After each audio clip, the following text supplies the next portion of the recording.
Good morning to you. Welcome. It's one of those very dull, misty days today, and I find myself still thinking about light and how important light is to us. The light that shines in the darkness, that the darkness cannot overcome.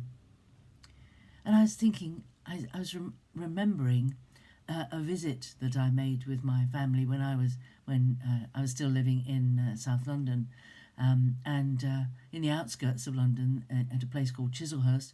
There's a whole complex of caves.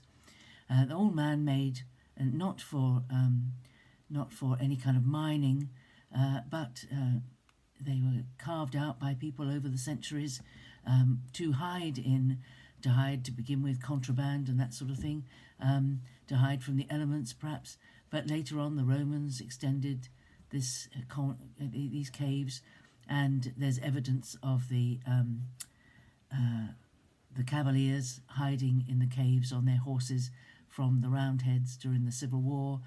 And then much later on the caves were used extensively in the Second World War. And people even lived under there. They had an address under there. They had a place with bed and like a little room. They had a hospital and school and chapel with luminous paint on the walls for the stained glass windows. A beautiful, amazing place.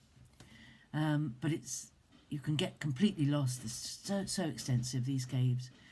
And I remember going there with my family, and we went, and the guide took us into a little cave that was almost, it was a little cul-de-sac, just a little side cave.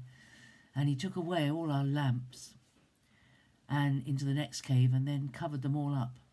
He told us to stand still and not move, and we did. And when he extinguished the lights, it was so dark. It was a darkness the like of which I've never experienced in my life. We may think it's dark, but in that cave there was no source of light at all. And you couldn't see. You could hold your hand right in front of your eyes, and you had to close your eyes and open them and know that you really got them open. And you couldn't see your hand, you couldn't see anything.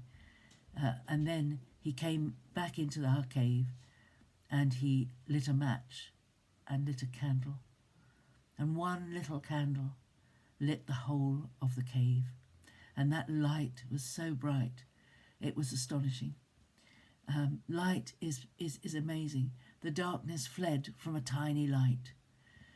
And this is a marvel about light, that you don't need much light to make a difference. And you may say, this little light of mine is a very little light. But actually, that experience in that cave showed me just how little light you need to be able to see in the darkness. And we must let our light shine wherever we are, even if we think our light is not a very good representation of the light of Jesus, the brightness of his light. Yet our light, if we let our light shine, the darkness around us will dispel. It will affect the darkness. The darkness will flee. And there are many people who will not want our little light to shine. So we need to let it shine. But my thoughts went to the conversion of St. Paul, or Saul as he was then. It's in Acts 9 if you want to read it. But it was the verse that said, now as he journeyed, that's Saul, he approached Damascus, and suddenly a light from heaven flashed about him. Now, I imagine that he was not travelling at night. He was travelling in the daytime. And here he is travelling in what in the Middle East would be very bright sunshine.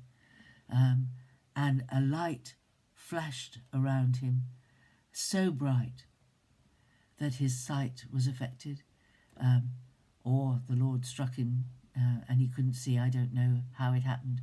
But this very bright light flashed about him, shone around him.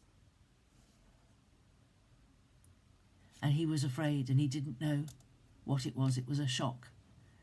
This sudden light came from nowhere. Jesus is the light of the world. It was Jesus who met with him and asked him, "Why are you persecuting me?" We know when the filmmakers make any film that depicts the risen Lord Jesus, they make him very light and very bright and shining and shimmering, because he said of himself, "I am the light of the world." And without him we walk in darkness. But we don't need to walk in darkness anymore. We can have his light within us that we allow to shine wherever we go. So think about Paul. Perhaps read Acts 9. Perhaps you have gone quickly over that verse that said, suddenly a bright light came from heaven. But there it was. The light was exposed for a few moments to stop Saul in his tracks.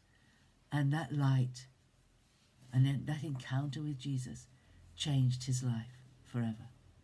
Without that encounter, without that burst of light, that light, he saw the light. It suddenly all made sense to him when he met Jesus. And he spent 3 years in Arabia making further sense of all that he knew about the Old Testament in the light of understanding who Jesus really is. We must look at the Old Testament through the lens of the New Testament. Let the light that Jesus brought shine upon our understanding of the Old Testament, and then we, like Paul, will see how it all fits together and how it all makes sense. So, we've seen the light, I hope, and that light grows brighter and brighter within us as we pilgrimage through this world. God bless you, keep you, and I'll see you tomorrow. Bye-bye.